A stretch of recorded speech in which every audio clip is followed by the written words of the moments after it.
Bueno, muy buenas tardes a las personas que nos acompañan en esta tarde en el Auditorio Generación de Paz del Centro de Memoria, Paz y Reconciliación, y también a las personas que nos acompañan vía Facebook Live por las redes del Centro de Memoria.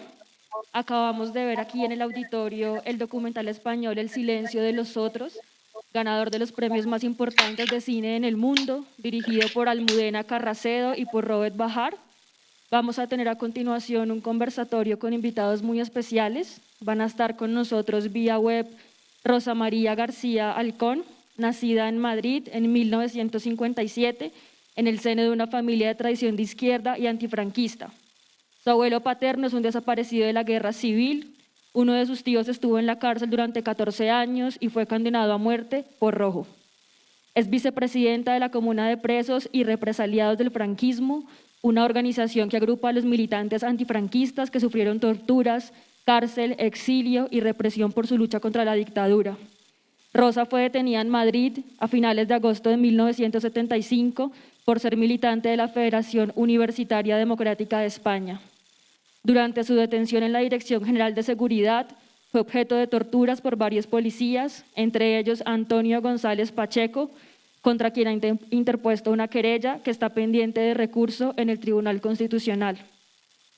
Después de 6 días en manos de la policía política de Franco, fue trasladada a la cárcel de mujeres de Yeserías, en Madrid, donde pasó 3 meses hasta obtener la libertad condicional, poco después de la muerte de Franco. Tuvo que abandonar a su familia y amigos, así como dejar sus estudios de medicina y marcharse a otra ciudad, a la clandestinidad, para evitar ser detenida de nuevo. Fue indultada en 1976, pero su condena aún sigue sin ser cancelada, como sucede con todas las condenas dictadas por el régimen franquista contra los luchadores por la libertad. En la actualidad, a través de la Comuna, lucha contra el olvido impuesto y por conseguir la verdad, justicia y reparación para todas las víctimas del franquismo y de la transición. También va a estar en este conversatorio vía web Pablo Mayoral, nacido en Madrid en 1951. Fue detenido por la policía franquista en julio de 1975 y sometido a un consejo de guerra en septiembre de 1975, en el que se le pedía la pena de muerte.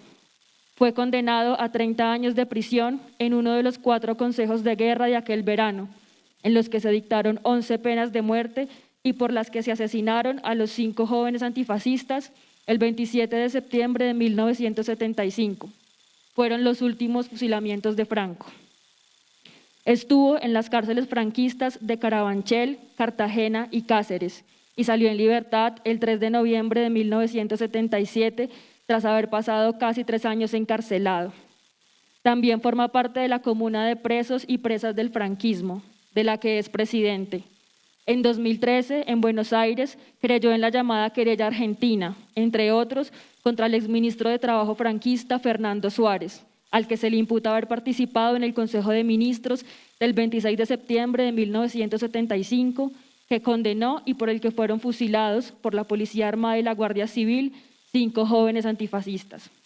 Estará con nosotros de manera presencial también Eric Arellana Bautista, poeta, documentalista, fotógrafo y periodista para medios nacionales e internacionales. Eric ha trabajado sobre la temática de la memoria colectiva en diferentes espacios como coordinador de la propuesta Urbanizando la Memoria, proyecto artístico que plantea mapas de la ciudad con nombres de personas desaparecidas como monumento a la memoria. Es además realizador del proyecto Cartografía de la Memoria del Centro de Memoria, Paz y Reconciliación. Investigador del proyecto Geomaya, Espacialidades y Memorias en la Sociedad Red de la Fundación Nidia Erika Bautista para los Derechos Humanos. Ganadora del Premio Antonio Nariño para los Derechos Humanos 2012 de las Embajadas de Francia y Alemania. Eric además ha dirigido varios documentales sobre el tema de la desaparición forzada en Colombia y la problemática de los derechos humanos. Va a moderar este espacio Lorena Hoyos, quien es coordinadora de la Franja Filmemoria del Centro de Memoria, Paz y Reconciliación. Les damos la bienvenida.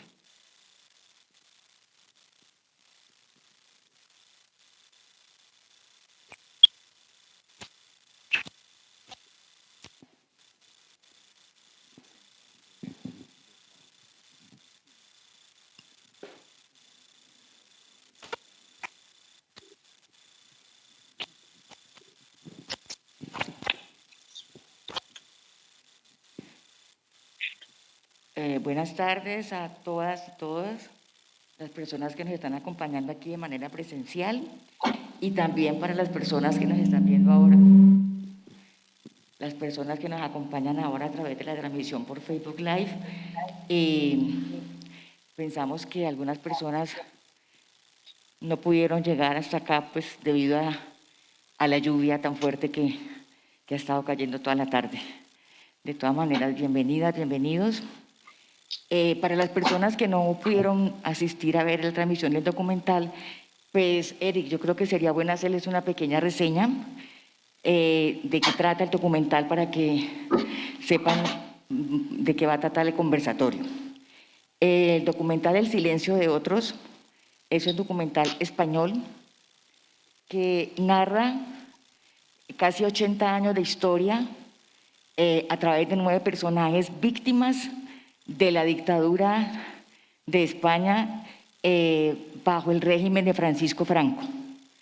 El documental trata de mostrarnos muchos eventos que han sido desconocidos públicamente, inclusive dentro del mismo España, porque ha habido un gran bloqueo y una gran negación a que se reconozcan estos crímenes cometidos bajo el régimen, bajo la dictadura de Franco, como crímenes de lesa humanidad.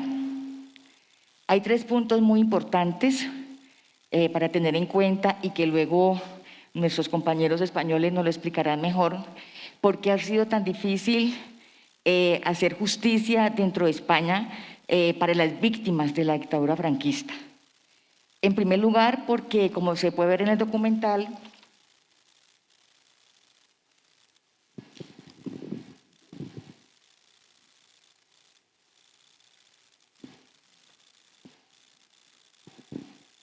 ¿aló?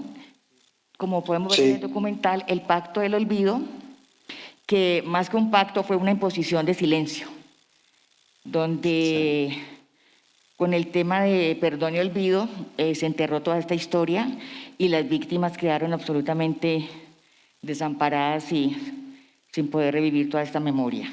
En segundo lugar, está la amnistía decretada en 1977 y en tercer lugar está el principio de jurisdicción universal, que es increíble, pero en todos los países del mundo estos crímenes cometidos bajo el régimen de la dictadura franquista han sido declarados crímenes de lesa humanidad, menos en España.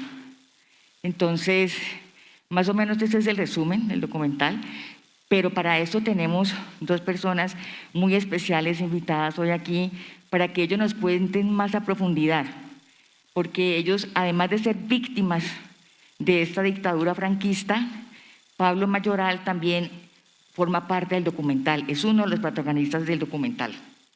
Entonces, así pues le damos la bienvenida a Eric, bienvenido Eric. Muchas gracias. Y le damos la bienvenida a Rosa y a Pablo, que nos están acompañando en este momento desde España, donde allá ya es casi la medianoche, así que podemos pensar en la importancia que ha sido este evento para ellos y porque agradecerles que estén acompañándonos en este momento, porque ya ellos están casi en domingo.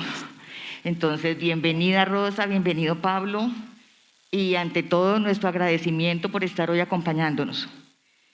Y muchas gracias. Bienvenidos y gracias. Bueno, yo quiero antes de iniciar, dar inicio a este conversatorio con nuestros compañeros españoles y con Eric, invitar aquí a una persona que encontré aquí entre el público, que se llama Laura, compatriota de ustedes, Rosa y Pablo. Coincidencialmente ella está aquí, o no tanto coincidencialmente, debe haber alguna razón para que ella esté aquí.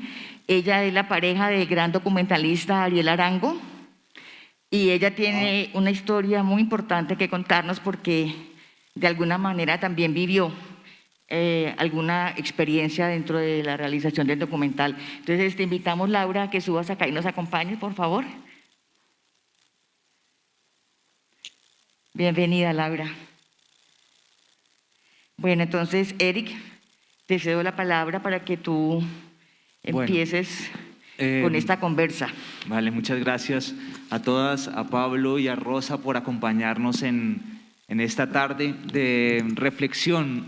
Quisiera empezar, digamos, un poco preguntándoles a Pablo y a Rosa sobre el ejercicio de memoria y lo importante que ha sido, digamos, rescatar a través del audiovisual ese pasado que es desconocido por la sociedad. A mí me parece desde el título un planteamiento muy interesante, el silencio de otros. Un poco lo planteo porque nosotros en este momento estamos viviendo en Colombia, en una mal llamada democracia, lo que se vivió en 40 años de dictadura en España. Es decir, nosotros tenemos un cúmulo de desaparecidos, gente que ha sido, digamos, eliminada físicamente por presentarse, digamos, como una oposición de pensamiento a una ideología.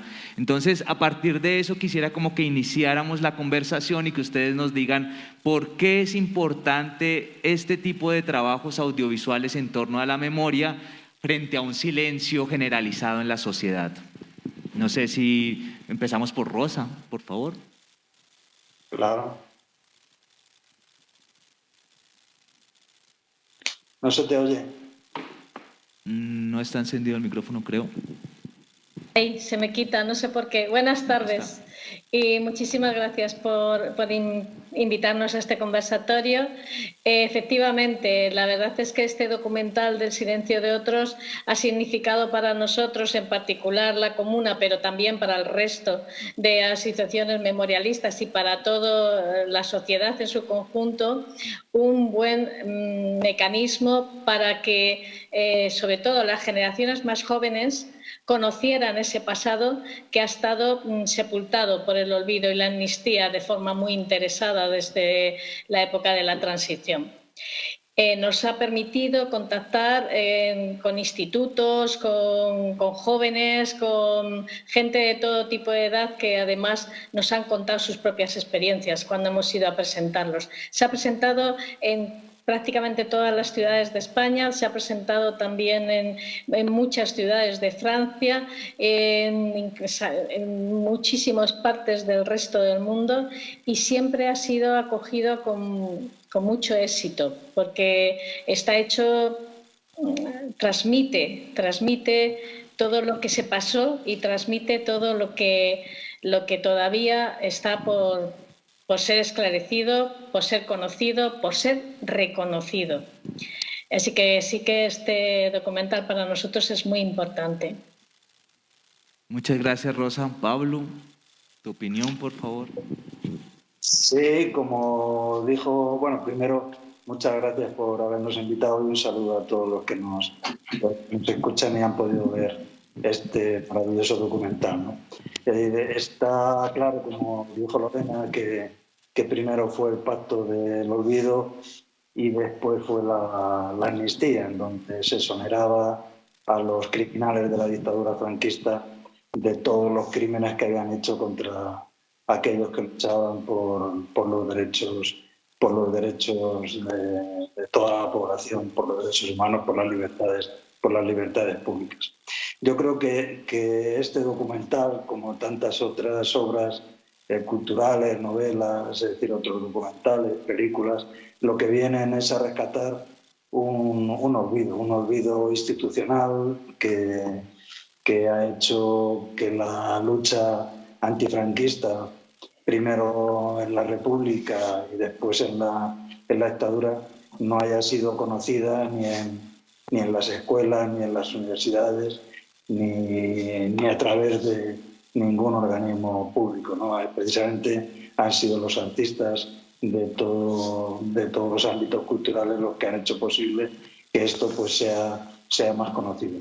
Y por nuestra parte, por la parte de los luchadores, pues siempre hubo una cosa más urgente. Primero era la salida de los presos, la lucha por la amnistía, luego fue pues la lucha y la conquista por las libertades. Cada conquista que se ha hecho por la libertad ha costado muertos en la calle, ha sido gracias a muchas movilizaciones y así pues hemos pasado muchos años metidos en luchas contra la OTAN, en luchas contra la guerra, en luchas por mejoras salariales, por los derechos de la mujer que habían sido arrasados durante la dictadura, hasta llegar un poco a finales de los años 80, 90, que ya se empezó a plantear el reconocimiento a todos los luchadores por la libertad, a todos los luchadores contra la dictadura. Aún así, pues, el poder intentó por todos los medios acallarlo. Yo fui detenido en el año 78 cuando quisimos poner en marcha el Tribunal Internacional contra los Crímenes del Franquismo. Después se nos impidió poner las querellas en un primer momento en las embajadas argentinas, en el consulado argentino, y tuvimos que ir a principios de la década del 2011, 2012, 2013, como es el caso, a Buenos Aires a plantear la querella argentina. ¿No? Eso ha sido, digamos, un poco el inicio del reconocimiento de la culpabilidad de muchos de los dirigentes franquistas y de los torturadores. Y en buena parte, pues esta lucha es la que reflejan Almudena y Robert en este excelente documental. Por eso este documental, ya digo, como tantas obras culturales, ha sido una de las piezas fundamentales para rescatar esa lucha antifranquista que tanta gente que tanto muerte nos ha costado, que tanto sacrificio pues nos ha costado a los pueblos de España, ¿no? Frente a lo que están diciendo, creo que hay muchos elementos, digamos, que para nosotros son muy vigentes aquí en Colombia. El sentido, digamos, que ustedes plantean de la búsqueda de justicia está limitado, digamos, por una legalidad que fue adaptada del franquismo al régimen transicional, ¿cierto? Esto no permite llevar a los grandes responsables a juicio y entonces hay que acudir a instancias, digamos, de tribunales internacionales, que es un poco lo que ustedes han logrado.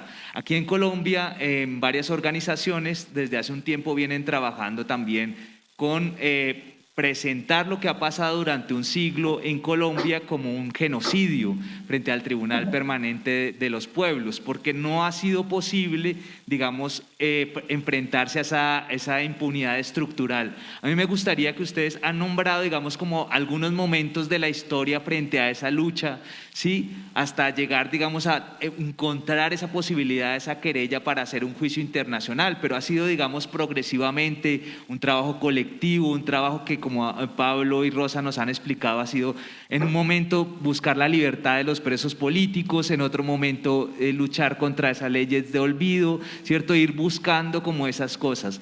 ¿Qué después de tanto tiempo les hace a ustedes mantener vigente esa motivación para seguir luchando frente a ese fenómeno?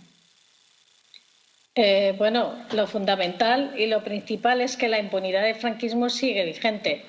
O sea, nosotros todavía no hemos conseguido que en España se juzgue a ninguno solo de los torturadores, por ejemplo, que nos torturaron a nosotros. No se ha juzgado a ninguno de los que cometieron crímenes.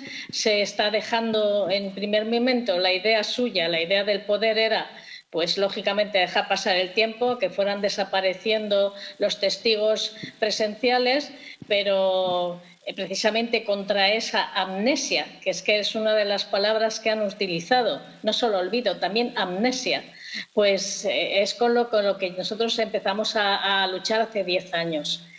La verdad es que el proceso de la memoria histórica ha sido también largo. Es verdad que después de la muerte de Franco, en algunos pueblos, en algunas ciudades pequeñas, la gente sí que intentó sacar de las cunetas y de las fosas comunes a sus familiares, porque todavía vivían familiares directos de los asesinados, y lo hicieron pues como pudieron. En la mayor parte de las veces, por supuesto, sufragado por ellos mismos para darles una sepultura un poco digna.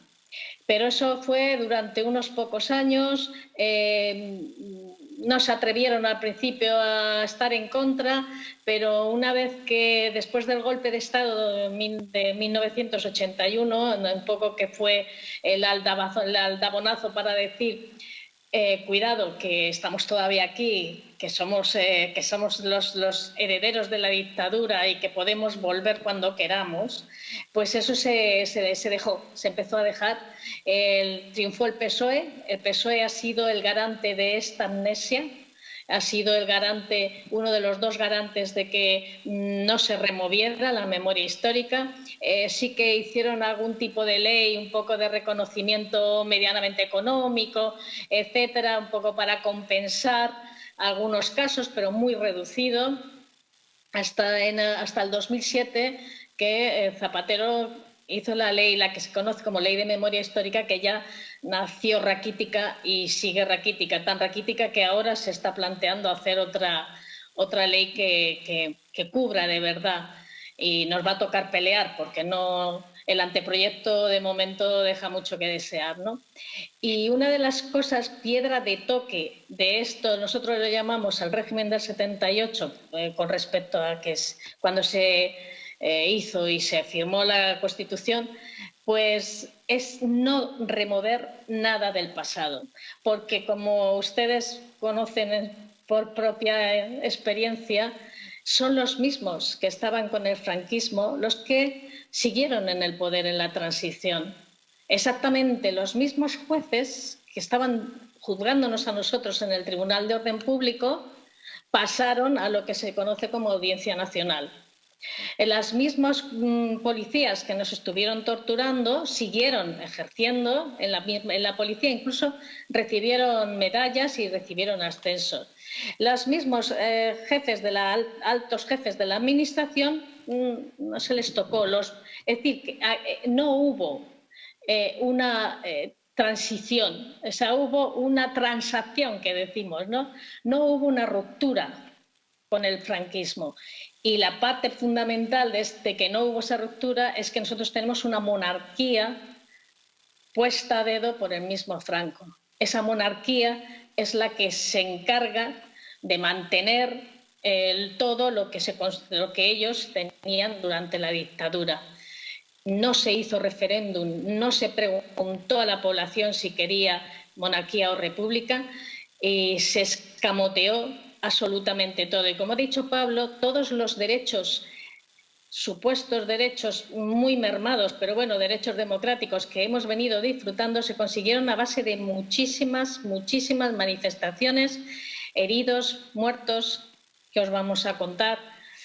Y aún así, ahora nos encontramos con una derecha que está envalentonada, ya no tiene ni siquiera prejuicios de declararse abiertamente partidaria del franquismo, y quieren volver a ganar el relato, es decir, blanquear la historia, y que, por supuesto, no se toque nada de la memoria histórica. Nos está tocando seguir peleando por lo mínimo, por lo básico, que es recuperar esa memoria histórica. Genial, Rosa. Pablo. Sí, bueno, yo diría que una de las cosas fundamentales, digamos, que nos ha permitido llegar hasta donde hemos llegado es la unidad de toda todo el antifranquismo, digamos. Contra Franco lucharon anarquistas, comunistas, socialdemócratas, de todo tipo, y pues ha llegado el momento, nacionalistas de distintas partes de los pueblos de España, y ha llegado el momento un poco pues que nos hemos unido en diversas organizaciones, por ejemplo la Comuna pues es una de ellas, es una asociación que lleva el nombre de la Comuna, que era la forma en que nos organizábamos en las cárceles franquistas, los distintos presos políticos de las cárceles, y luego también que nos hemos unido pues diversos sectores que estaban cada uno por su lado pues luchando, ¿no? Por un lado los desaparecidos en la guerra, en la primera represión, con nosotros que éramos por los luchadores de la última parte del franquismo, con las mujeres a las que le robaron sus niños, que primero fue la dictadura quien se lo robó y luego siguió haciendo los bebés robados, lo seguirán haciendo en todos los organismos estatales, a través de la Iglesia, a través de otros mecanismos. Digamos, todos estos núcleos pues nos hemos unido y hemos ido viendo pues todas las posibilidades que había de enfrentarnos a este odio, ¿no? Entonces, yo creo que a partir de hace 10 años, pues todas estas elecciones hemos tenido pues hemos logrado abrir algunas fisuras, es decir, de hecho, pues en Buenos Aires, en Argentina, hemos logrado que se procesaran a 20 altos cargos de la dictadura. Pues hemos logrado abrir algunas fisuras, es decir, de hecho. Y gracias, digamos, pues a muchos abogados, como por ejemplo Carlos Ellepoy, un abogado argentino que apoyándose en toda la legislación internacional, pues forzó que la jueza María Servini en Argentina pues hiciera estos procesamientos y pidiera la extradición y la detención de estos individuos. Es lo más que hemos conseguido hasta ahora, ¿no?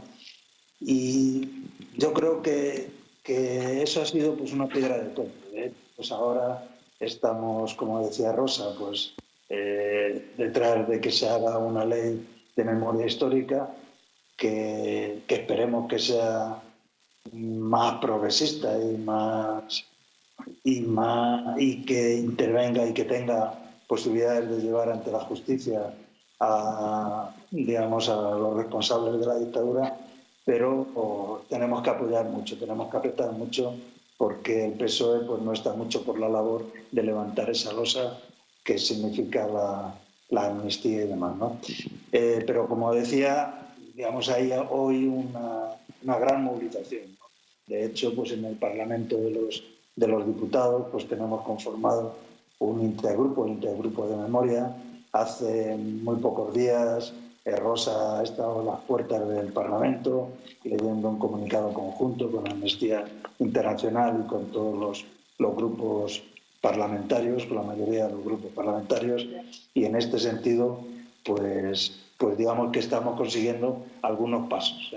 Todavía estamos muy lejos de llevarlos ante la justicia, pero sí que hay una gran movilización, ¿no? Les quiero comentar que este documental que presentamos hoy y este conversatorio lo hemos programado en Filmemoria del Centro de Memoria, Paz y Reconciliación de Bogotá en el marco de la Semana Internacional del Detenido Desaparecido en Colombia. Yo quiero hacerles una pregunta a Eric, a Rosa y a Pablo, y es, o sea, ¿cómo se puede uno explicar que todavía, a pesar de tantos años que han pasado, porque no son 20 años, es una historia de más de 50 años, de más de 40 años, ¿cómo es posible que todavía se siga protegiendo la impunidad, los crímenes de estas personas? Si, como tú dices, Rosa, algunos, digamos, recién murió Franco, pues lógicamente algunos seguían en el poder y han pertenecido al régimen, pero han pasado muchísimos años y todavía se siguen protegiendo. O sea, ¿cuál puede ser la razón fundamental por lo que esto se da? Y que no solamente se da en España, en el caso de ustedes, sino que se da aquí también en Colombia y en muchos países del mundo donde las víctimas tienen que vivir una lucha tan ardua y tan terrible para poder llegar a conseguir justicia. Entonces, quisiera hacerles como esa pregunta a los tres. Hola, ya. Para, digamos, contextualizar un poco a Rosa y a Pablo, mi madre fue desaparecida por el ejército colombiano hace 35 años. Y pues, digamos, esto marcó a mi familia y nos integramos como asociaciones de familiares de detenidos desaparecidos y desde entonces, pues, digamos, estamos como en esa reivindicación. Uno de los puntos, digamos, claros que dice Lorena es ¿por qué después de tanto tiempo seguir, digamos, como en esa lucha y esa reivindicación? Desde nuestra experiencia personal y como ustedes bien lo muestran en el documental y lo han comentado, esta es una lucha que se extiende en el tiempo y el dolor es vigente como si fuese o si hubiese ocurrido ayer. ¿Sí? Las lágrimas de las hijas que estaban contando cómo fueron asesinados sus padres, ¿cierto? Digamos, toda esta forma de ocultar también la realidad va enmarcada desde nuestra perspectiva con lo que ustedes habían hablado frente al tema de negar ese pasado, echarle tierra y decir, de eso ya no se habla, de eso ya no se discute. Y de ahí creo que es que, por ejemplo, nosotros desde las familias que están trabajando organizadas en Colombia desde hace 40 años, siguen, digamos, con ese anhelo de justicia y eso va trascendiendo generacionalmente. La afectación, como nosotros la hemos visto, pasa a los hijos e incluso a los nietos y son esos nietos quienes reivindican esa búsqueda de justicia y el derecho a la memoria y a la dignidad del buen nombre de las víctimas. Y ahí yo creo que podemos encontrar unos puntos de coincidencia con lo que ustedes experimentan y viven, porque lo que nosotros recibimos un poco del trabajo de ustedes y de la experiencia de esos ejercicios de memoria es que no es como lo quiere presentar el discurso oficialista de una revancha, de una venganza, de un deseo de otra cosa como lo quieren plantear, sino como hay que reivindicar la dignidad y la vida de las personas como eran frente a unos regímenes totalitarios que acabaron con un montón de vidas. Entonces creo que de ahí un poco surge toda esa cosa transgeneracional y de dignidad de los pueblos y de dignidad frente a unos regímenes totalitarios. Es un poco la lectura que hacemos desde Bogotá, desde Colombia y la experiencia de los familiares que, como les digo, están buscando a sus desaparecidos desde hace 40 años. ¿Tomo la palabra? Sí, sí, Rosa. De acuerdo. Bueno, me encanta lo que acabas de decir porque efectivamente aquí se estudia como un trauma transgeneracional porque ahora son los nietos los que están buscando a sus abuelos desaparecidos o enterrados en fosas comunes o en cunetas. Yo voy a dar así unos pocos datos de memoria, os pido disculpas porque son un poco de memoria, pero según los estudios que se hicieron durante la guerra, o sea, las víctimas de persecución llegaron a ser unas 140.000 personas. Esas 140.000 personas están enterradas en fosas comunes, en cunetas, en mitad del campo, como dice el documental. Pero después siguió una dictadura que duró 40 años. Esos 40 años se siguieron luchando contra de una forma además heroica, porque la represión era brutal. Se siguió hasta, lógicamente, cuando terminó la Segunda Guerra Mundial y vio que Alemania e Italia perdían la guerra, Franco enseguida se arrimó a Estados Unidos y Estados Unidos le protegió al régimen dictatorial, mientras que los países occidentales hacían un poco como vemos que suelen hacer, un poco la vista gorda, sí. Entonces, a los que estaban luchando, seguían luchando, el maquis que se conoce aquí, que eran guerrilleros, sabiendo o pensando que cuando terminara la Segunda Guerra Mundial pues digamos que las democracias occidentales vendrían a salvarnos de la dictadura, pues vieron que no fue así, ¿no? Entonces se siguió la lucha por otras formas, lucha política. Quiero decir que en este pueblo muchas veces yo siempre digo que somos un pueblo que no hemos tenido demasiado éxito a nivel histórico en las luchas. Han sido luchas muy duras y victorias muy pírricas. Y eso va marcando también sentimiento, ¿no? Pero aún así, en el año 47, 45, estoy hablando del 45, 47, muy poco tiempo después de terminar la guerra, empezaron a haber las primeras huelgas. O sea, es un pueblo que ha peleado durante toda la dictadura. Fuimos mucha gente al final, además de la dictadura, que nos la hicieron colar como que era una dictadura blanda, que es mentira, fue dictadura hasta el final, ya lo ha dicho Pablo. Pablo estuvo en uno de esos juicios condenado a muerte, aunque luego le conmutaron, ¿no?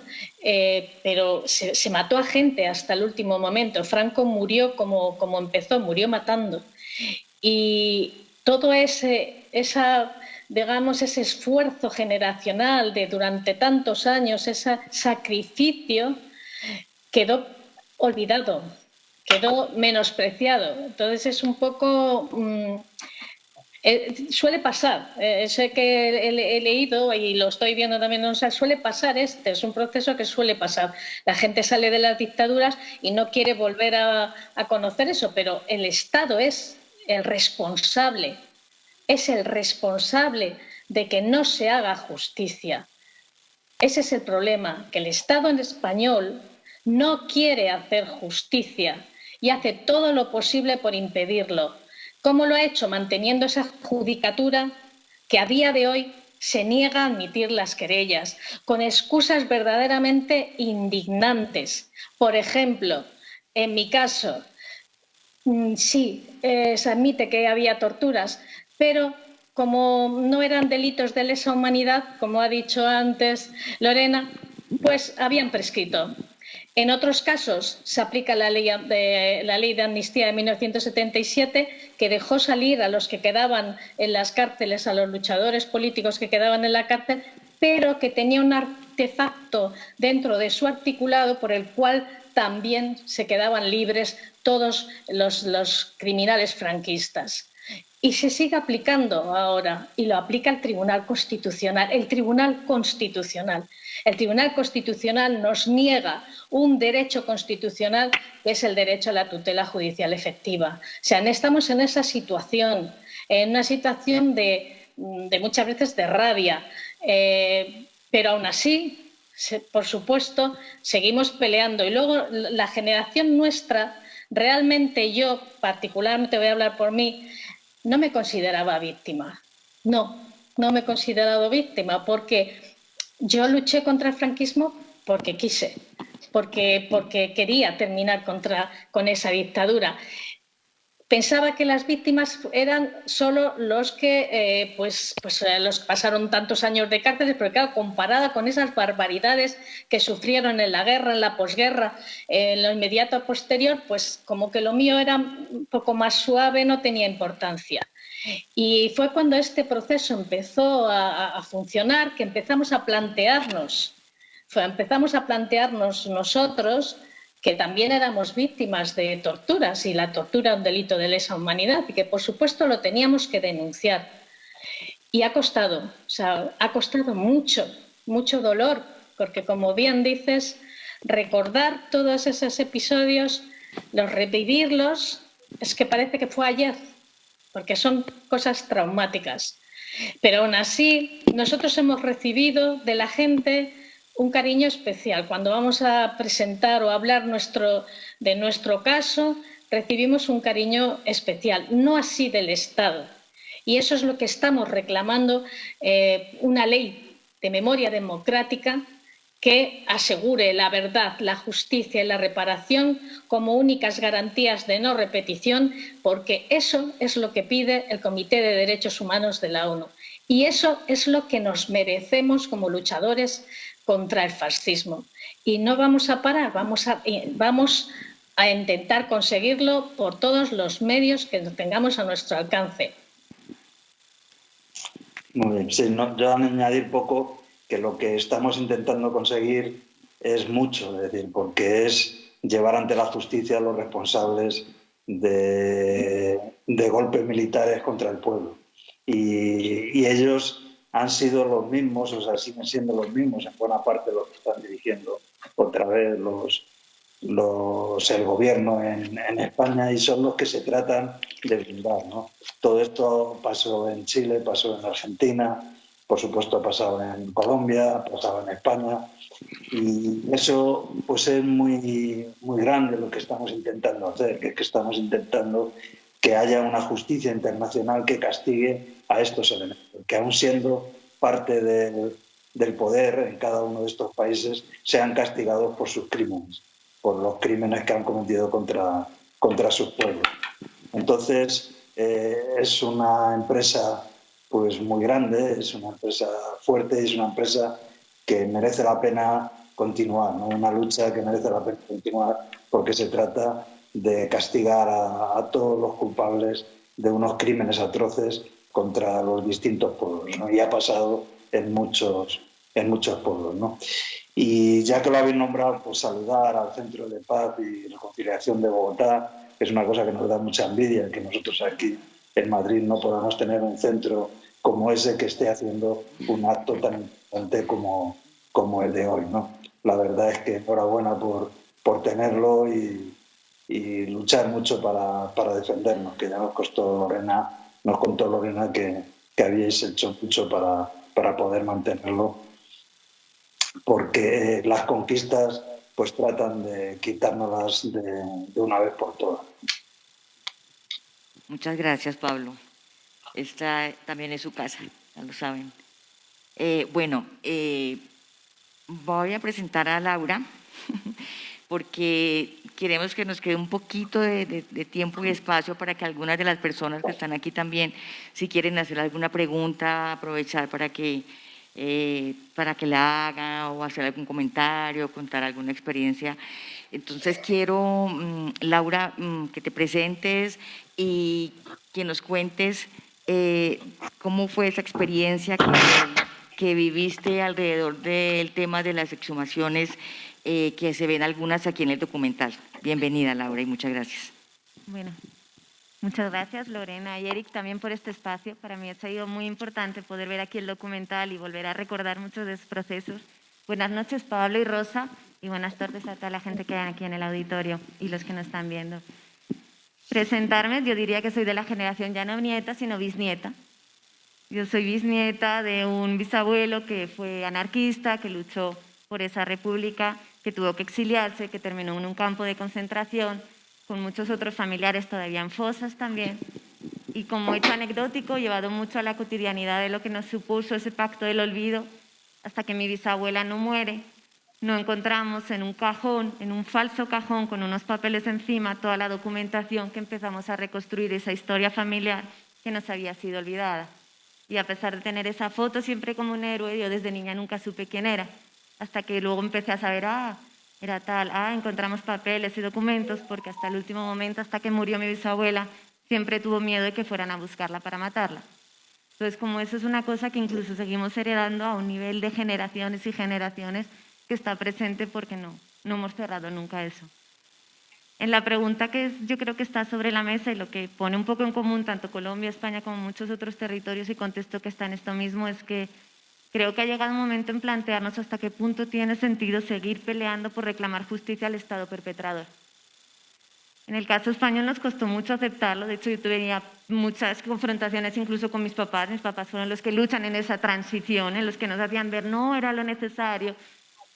Y conforme van pasando los años, nos damos cuenta de que muchas veces son discursos muy bonitos, creo que es el caso aquí en Colombia.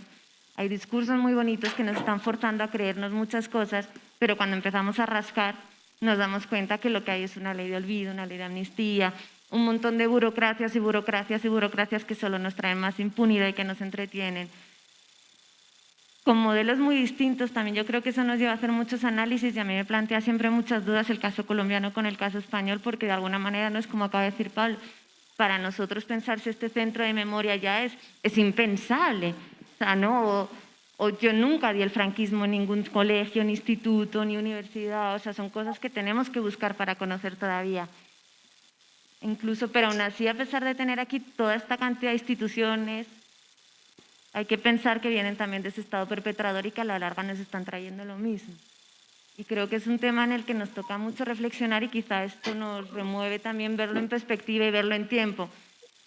Y también la burocracia. Yo cuando veía el documental, que es muy nuevo, es muy reciente, yo me acuerdo que también lo había visto en el estreno ahí en España, ha cambiado un montón de cosas. Habría que decir que Chato ha muerto, que Billy el Niño ha muerto, que Chato murió sin poder ver eso, que siempre luchó, nunca tuvo justicia, que el Billy el Niño murió con todas sus medallas, con todos sus honores, y que nunca pasó nada. Entonces también nos entreteníamos, el tiempo es muy malo para todos. María murió sin ver los restos de su mamá. Asunción tuvo la suerte y en el proceso que me preguntabas ya más concreto, por centrar eso de exhumaciones, y no, pues ya Pablo, María y Erika habéis agregado muchas cosas. España ha tenido muchos momentos de exhumación muy difíciles. Realmente la mayoría de las exhumaciones, aunque no se conozca ni se hable, ocurrieron durante el franquismo, porque el Frente Nacional, ese franquismo, exhumó a su gente. Ellos sí que hicieron las exhumaciones de su gente. Eso se veía bien. Y se exhumaron y se le dieron a las familias. Mientras que el bando de la República, la izquierda, la anarquía, siempre los consideró que no tenían ese derecho. Eso también es una de las cosas que ni siquiera están en el relato, que ahora todavía estamos investigando con la causa general, que es la macrocausa judicial que Franco abre para intentar entender qué sucedió con todos esos procesos de exhumación durante el franquismo. Las familias, y creo que eso sí que nos pone en común otra vez Colombia con España, a pesar de que aquí hay una institucionalización oficial muy fuerte y muy poderosa, para bien y para mal. A veces pienso más que para mal que para bien, aunque uno cuando vive en España la querría. Y realmente después de vivir tiempo aquí en Colombia casi prefiero que no la haya. Yo si me preguntarían es como, no, primero hay que arreglar la justicia para empezar a construir otro relato de país, que es lo que ahí un poco estamos trabajando. Primero hay que quitar esa ley de amnistía, empezar a hacer juicios para trabajar, porque todas las exhumaciones que hagamos no van a tener juicio. Son exhumaciones que se producen en un proceso, como aquí le llaman, que es muy perverso el tema humanitario. Es muy perverso, porque yo sí quiero que, de hecho en España se fracturó un poco el movimiento también cuando empiezan las exhumaciones, porque hubo algunos que dijeron no, hasta que cuando abramos esta fosa no sea un escenario de un crimen, porque esto fue un escenario de un crimen.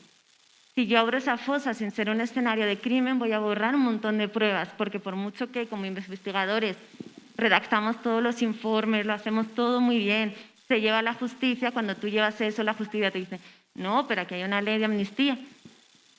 Se acabó el tema.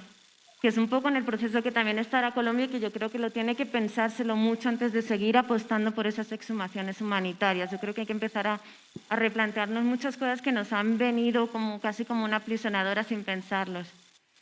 En España, claro, ha pasado muchos años, la mayoría murió, tanto familiares como torturadores, como perpetradores. Aún así, hubo un proceso muy interesante, que es el que nos ha comentado el compañero en la transición, que las familias fueron con pico y pala.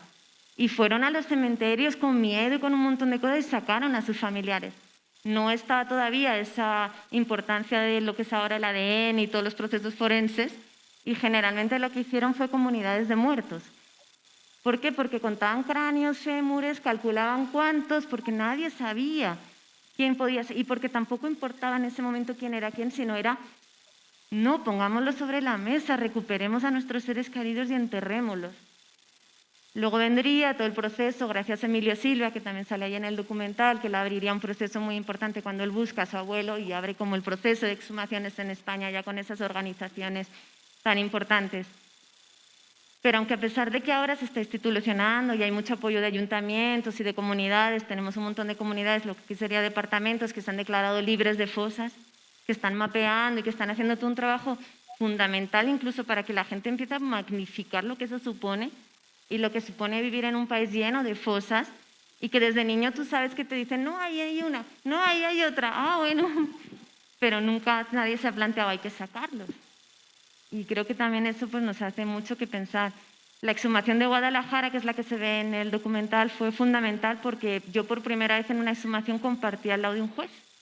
Y cuando llega el juez de Guadalajara fue impresionante para las familias porque teníamos algo allí diferente a otros casos.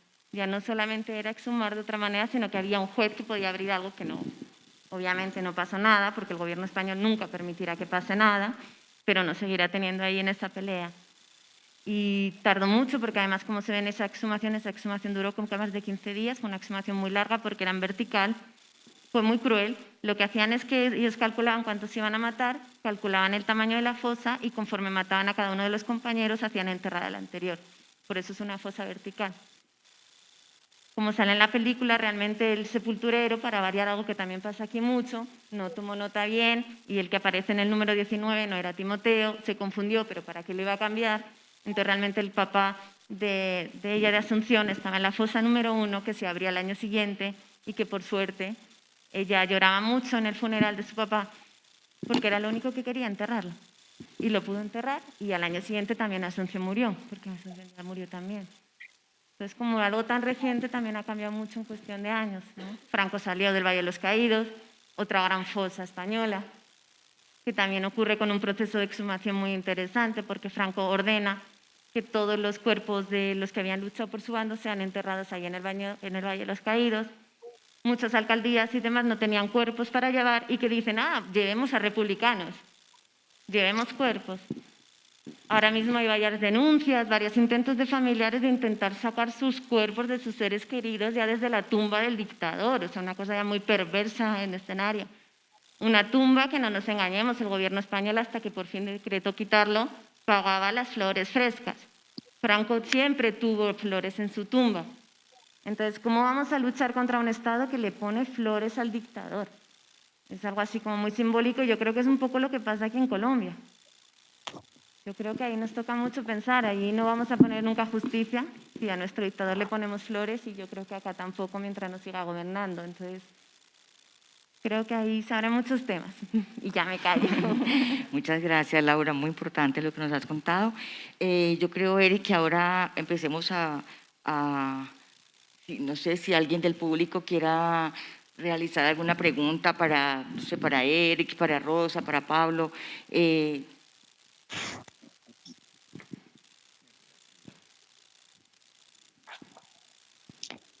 No veo.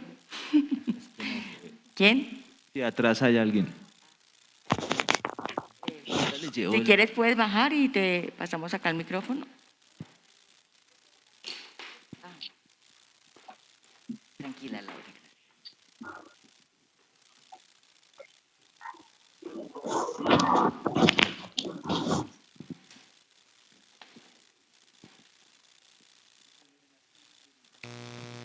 ¿Podría hacer una puntualización?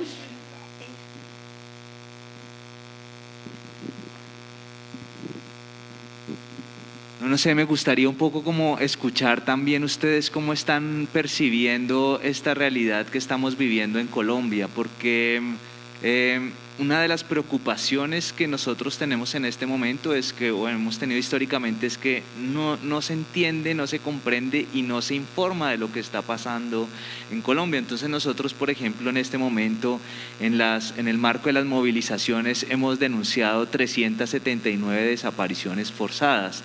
Sí, esto nos pone en un contexto, como ustedes estaban mencionando, ¿cierto?, en el cual hay unas medidas excepcionales para la fuerza pública, en la cual puede llevarse a la gente, detenerla, cometer barbaridades e incluso ocultar su cadáver. Pero no sé si esto que nosotros estamos viviendo, ustedes lo están recibiendo allí y cómo llega esa información. Tengo mucha curiosidad mientras aparecen las preguntas acá. Pues efectivamente, la verdad es que aquí se está diciendo muy poco. Los medios de comunicación a nivel de televisión dicen poquísimo. Algunos medios online escritos, pues bueno, la información es muy escasa. La estamos dando nosotros a través de Twitter. En fin, eso sí, a través de Twitter estamos en contacto con cuentas de Colombia que pasan los vídeos, que pasan por las que vamos conociendo, y que desde luego, pues si tenéis, pasárnoslo, porque nosotros le vamos a dar difusión a través de online que son de izquierdas, y nos interesa, porque aquí no hay un total silencio, pero sí hay un poco demasiado silencio para las barbaridades que se están cometiendo. Y hace poco le entrevistaron a Felipe González, ya sabéis, amigo personal de Uribe, y en ningún momento le preguntaron por Colombia. Sin embargo, ya en los casos en los que en Venezuela ha habido lo más mínimo, es un bombardeo continuo de información, ¿no? Esto es lo que se suele hacer. Pues a los amigos se les protege, a los enemigos se les vapulea, ¿no? Y me resulta muy chocante, porque, claro, no sé cómo lo están haciendo en Francia. En Francia debe estar parecido. Aquí yo he leído twitters en Francia que hacen lo mismo, que son los compañeros de pues Melenchón, etcétera, los que están informando, pero las redes, o sea, la televisión informa muy poquito, ¿no? nosotros lo seguimos, yo lo estoy siguiendo personalmente porque tengo un apego especial a Colombia.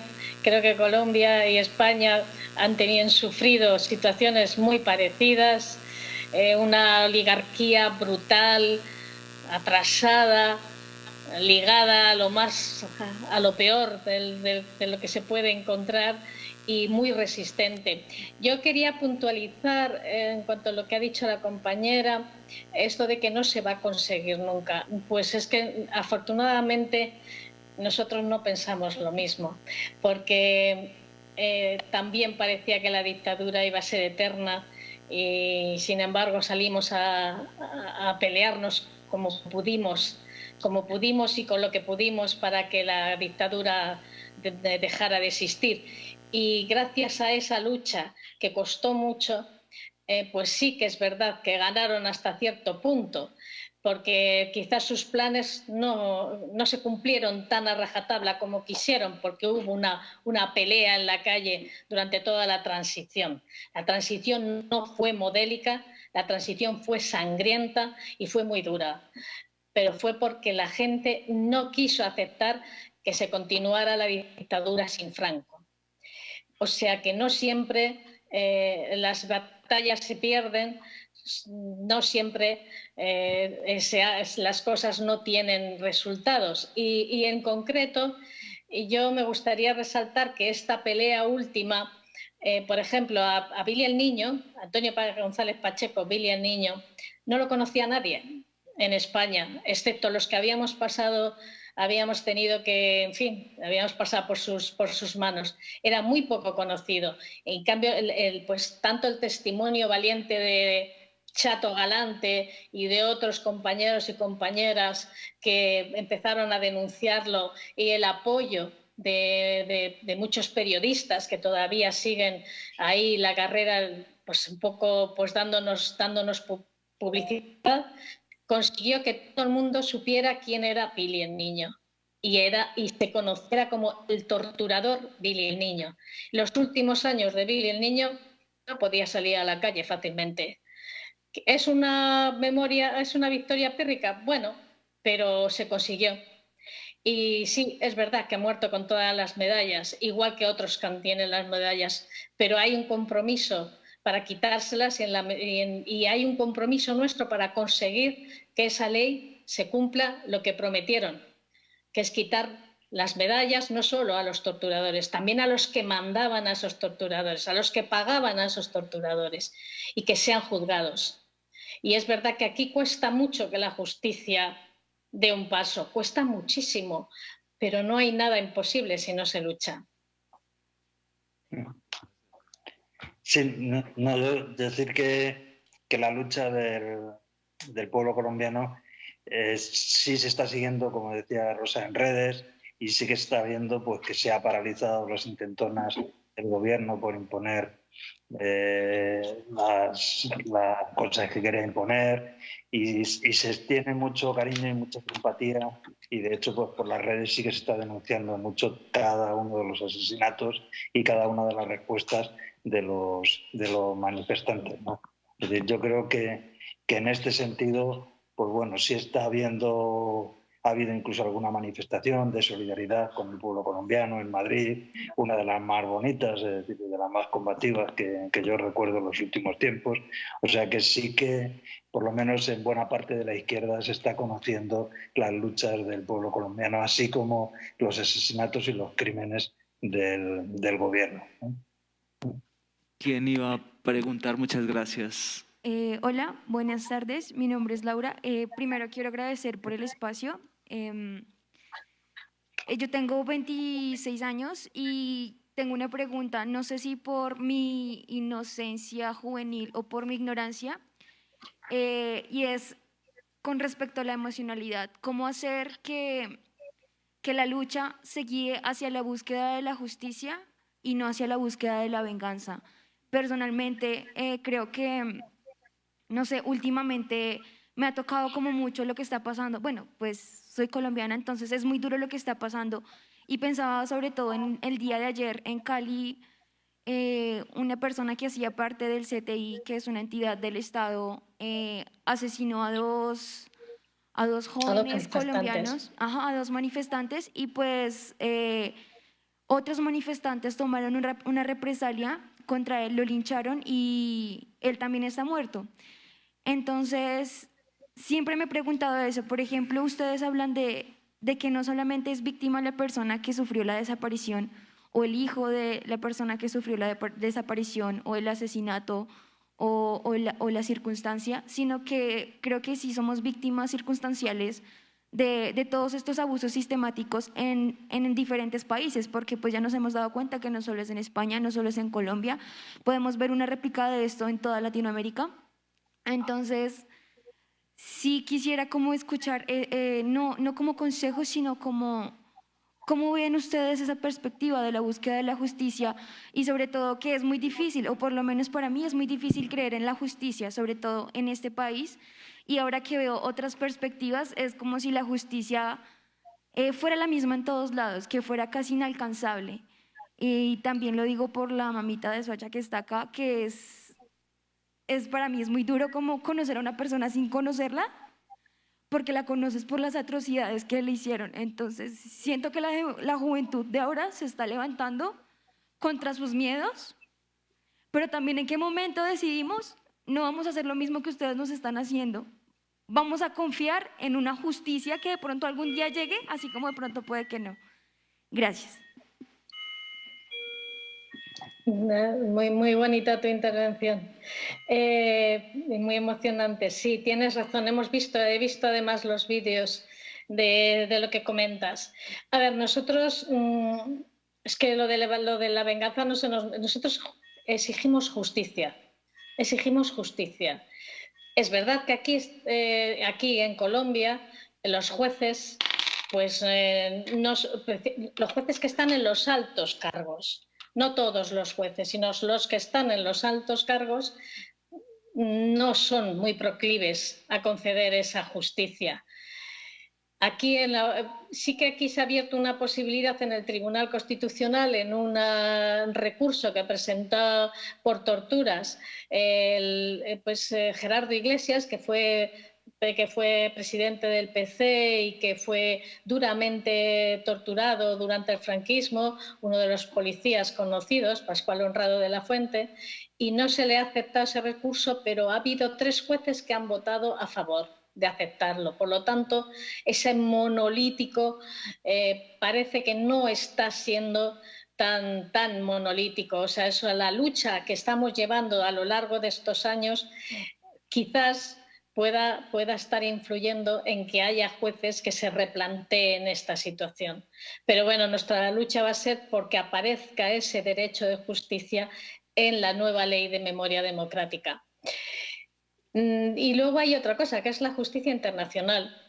El derecho internacional de derechos humanos pues tiene que ser respetado. Es verdad que si miramos cómo está la situación en la mayoría de los países, parece que no existe, pero existe, y a él es al que nos vamos a acoger para que de alguna manera, si consigamos que por lo menos se conozca y se reconozca todas esas barbaridades que se hicieron y que se están haciendo ahora, por ejemplo, en Colombia, y esperemos que no sea lo mismo, pero se prepara en muchos otros países del mundo.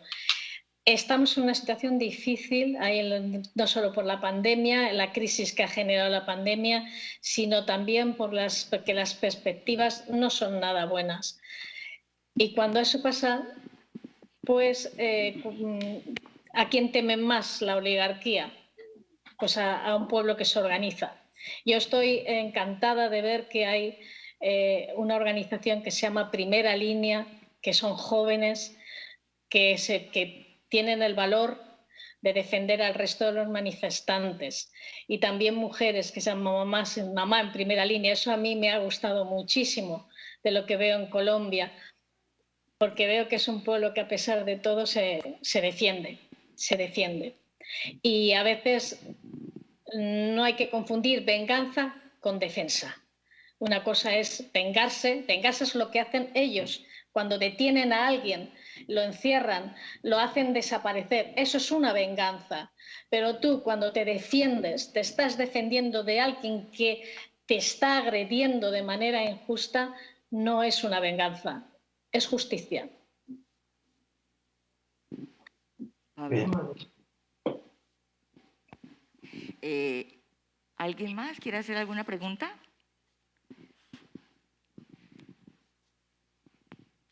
Listo, A ver, Adriana, sí. dice, ¿creen ustedes que se empieza a ver un movimiento de memoria que busca ya no la justicia, sino que busca dignidad de todos, de las personas, de las víctimas y de todos esos hechos que del pasado, pero que la lucha se da hoy día, se da en el presente, para buscar efectivamente que esto no se vuelva a repetir en ninguna parte del mundo? Sí, ese es el principal anhelo nuestro, ¿no? Digamos, cuando nosotros vemos al dictador Pinochet o Videla y todos sus secuaces que tienen que responder ante la justicia, nosotros pensamos que eso es un triunfo de la justicia internacional, ¿no? Y eso es lo que nosotros estamos buscando. Esa es la justicia que nosotros queremos. Queremos verlos en el banquillo de los acusados para que den cuenta de sus crímenes, y ese será el mejor homenaje a las víctimas del franquismo, a todos los luchadores. Eso es lo que queremos y eso es lo que queremos conseguir todas las partes del mundo, es decir, que no se repitan hechos pues, como el golpe en España, como el golpe en Chile, como el golpe en Argentina, como todos estos golpes fascistas o como los que se están ocurriendo ahora mismo en Colombia, ¿no? Yo creo que todas estas salvajadas que se están haciendo han de responder, es decir, tarde o temprano, ante la justicia. Ese es nuestro anhelo, ¿no? Es decir, por eso fortalecer la justicia internacional a favor de los derechos humanos para nosotros es tan importante. Es que para que haya dignidad tiene que haber justicia, porque tiene que haber un relato basado en hechos. Tiene que haber investigación, tiene que haber verdad y tiene que haber justicia. Y luego tiene que haber reparación, porque ese es el relato que tú vas a poder mantener. Si no investigas, si no juzgas, si no reparas, el relato que se mantiene es el que nos han dejado ellos, que es que se mataban porque eran rojos, se les metía en la cárcel porque eran rojos, se les torturaba porque eran rojos. Ser rojos en España era un insulto.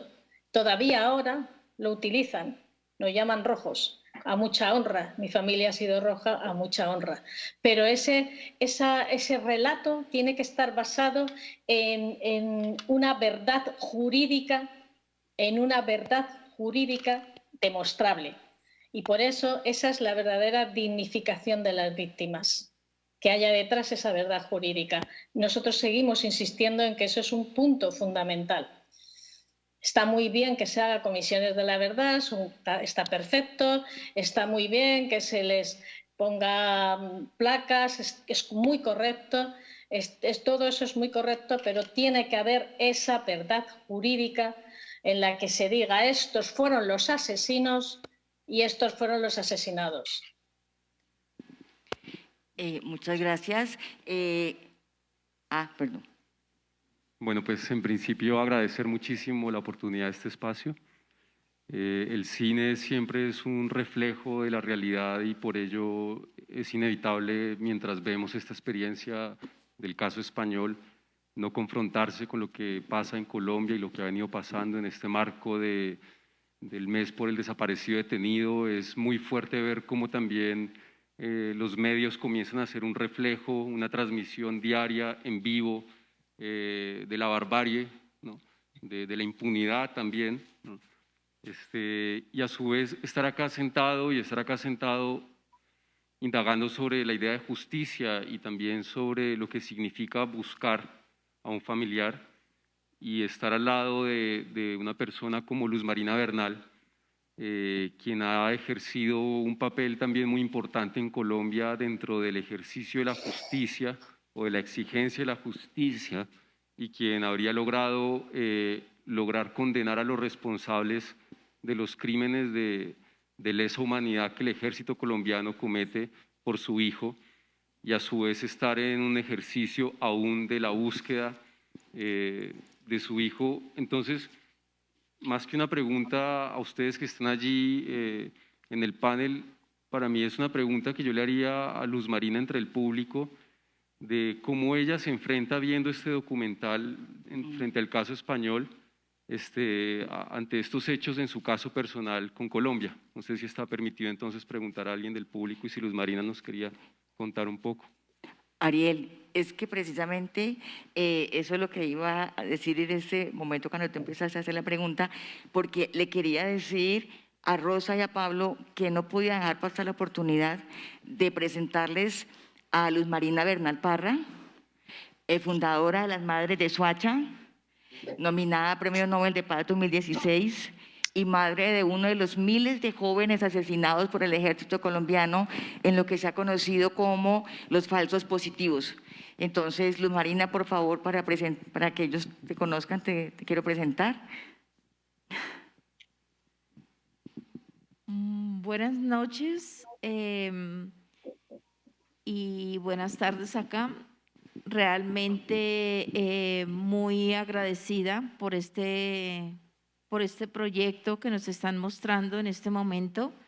Creo que esto es lo que necesitamos realmente para mostrarle a nuestras nuevas generaciones, tanto españolas como colombianas, mostrar que la situación es muy difícil, no solamente aquí en Colombia, sino en otros países, que hay una historia que rescatar y muchas personas que nos han arrebatado, las mismas fuerzas estatales, los mismos gobiernos que han trascendido en muchas partes de Latinoamérica, pero yo quiero recalcar mucho que lo que ha pasado en Colombia en cuanto a desaparición forzada, tortura, genocidio, masacres, esto no pasó ni siquiera en el Cono Sur. Y hoy tenemos una cantidad de jóvenes que durante este mes de protestas han perdido la vida, han perdido sus ojos, han sido desmembrados. Lamentablemente hoy vimos que están empezando a incinerar estos jóvenes, que les están echando líquidos en sus rostros para que no sean identificados, pero lo que no entienden es que nosotros como madres, por el vestuario que tienen estos chicos, nosotros como madres podemos reconocerlos, o físicamente su textura corporal también nos permite identificarlos. Aquí ha habido una serie de jóvenes detenidos, de personas detenidas, que son nuestros desaparecidos vivos que se encuentran en medio de 4 paredes, donde lamentablemente entran pero nunca salen. Allí son desmembrados y desaparecidos totalmente, tirados por las cañerías de las cárceles, y donde nunca podemos saber cuántas personas están aún en la actualidad desaparecidas. Es muy triste saber que aquí en Colombia se inventan las fuerzas estatales un poco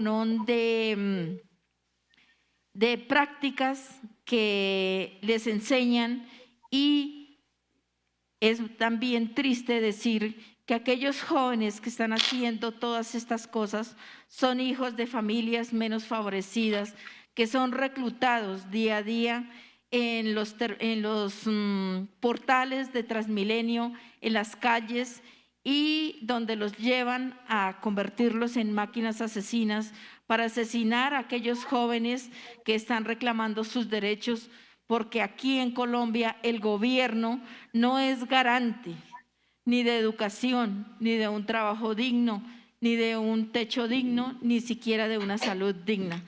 Entonces pienso yo que el solo señalamiento de este gobierno que no nos representa, de un hombre que simplemente ha guardado silencio y el miedo no le permite ir a las regiones donde están exterminando a los indígenas, a los afros, a los campesinos, a los raizales, a los palenqueros, donde allí no les importa matar, porque ahora la orden del señor Álvaro Uribe Vélez es que se le permita a estos militares utilizar sus propias armas.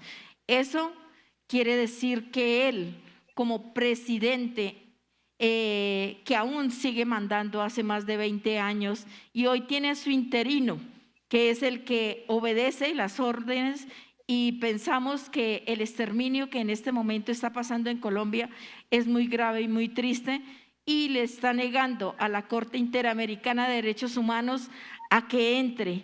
Y aquí han venido de Argentina realmente a ayudar a Colombia, pero en el aeropuerto hay unas mujeres que dicen que ellas son las únicas que saben que a quién puede dejar entrar y a quién no al país. Es muy triste lo que está pasando.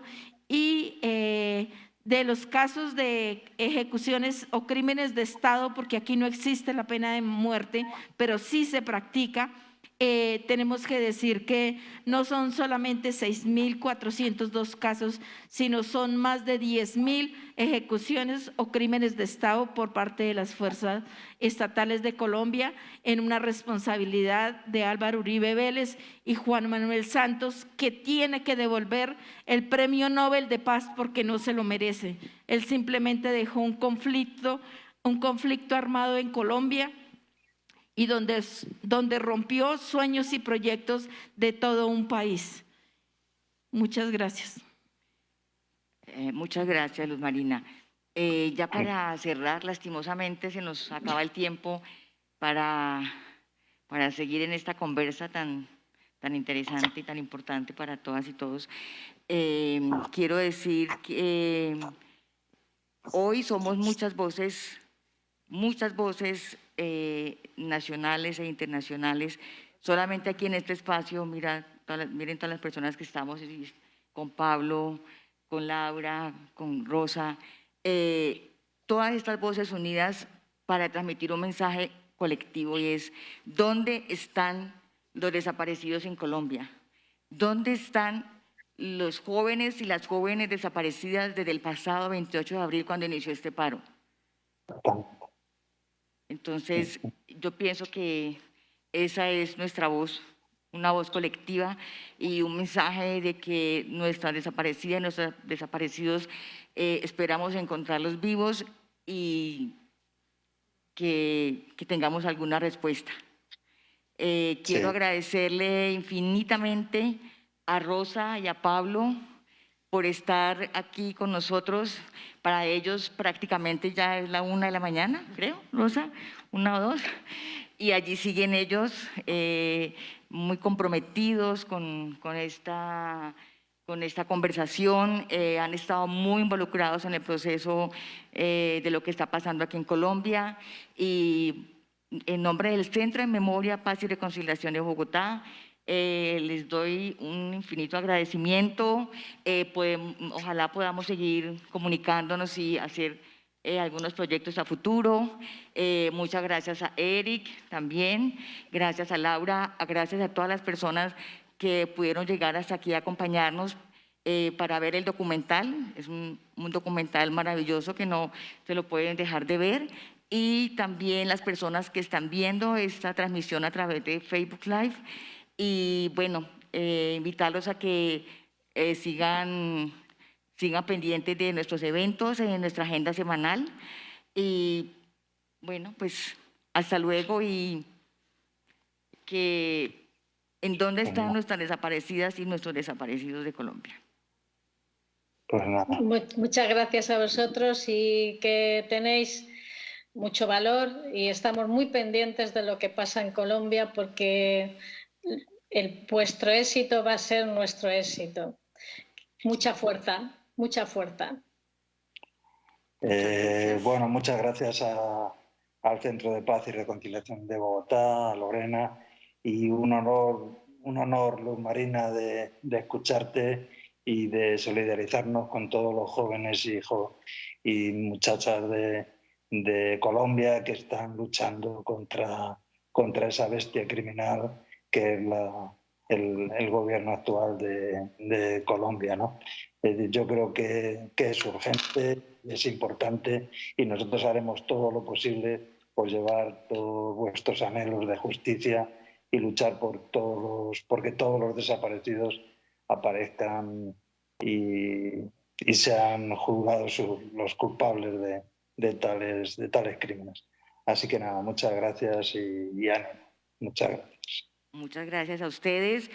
También muchas gracias a todo el equipo que conforma el Centro de Memoria, Paz y Reconciliación, nuestras compañeras, nuestros compañeros y a nuestro director recién nombrado, José Antequera, que iba a estar aquí en este conversatorio, pero no alcanzó a llegar por muchísimo trabajo, muchos compromisos.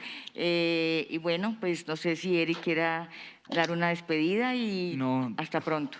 Darles las gracias a Pablo y a Rosa por acompañarnos, también a Laura por haber compartido su experiencia y decirles pues que el reclamo de los familiares histórico y el de este momento es que vivos se los llevaron, vivos los queremos. Muchas gracias. Muchas gracias a todas y todos. A vosotros. Gracias. Las madres de Soacha estamos hoy aquí presentes con nuestros pendones de la memoria apoyando a la JEP, donde hemos podido participar y donde hemos podido expresar nuestros sentimientos de duelo, de angustia, de paz y de conciliación. Nosotros sabemos que no son solamente 6.402 crímenes de lesa humanidad. La cifra va subiendo. Estamos confirmando que no fueron hechos aislados como se hizo ver en el año 2008 cuando sucedió el escándalo en Soacha. Con este gran resultado que emitió la JEP, nosotros estamos demostrando que sí fue una práctica sistemática, que sí fueron hechos reales. Nosotros queremos una verdad plena de los que han venido a dar sus versiones y queremos que los altos mandos, así como estamos nosotros hoy de frente con ustedes, ellos puedan estar aquí. Nosotros no somos ninguna víboras, somos madres reclamando justicia, reclamando verdad. Nosotros le estamos pidiendo al gobierno, al Estado colombiano, que responda por la muerte de los jóvenes de Soacha y de todo el país colombiano. Nosotros estamos pidiendo que haya una justicia, que los militares que están implicados en la muerte de toda esa cantidad de jóvenes que admitan la verdad. Las madres no se rinden, carajo.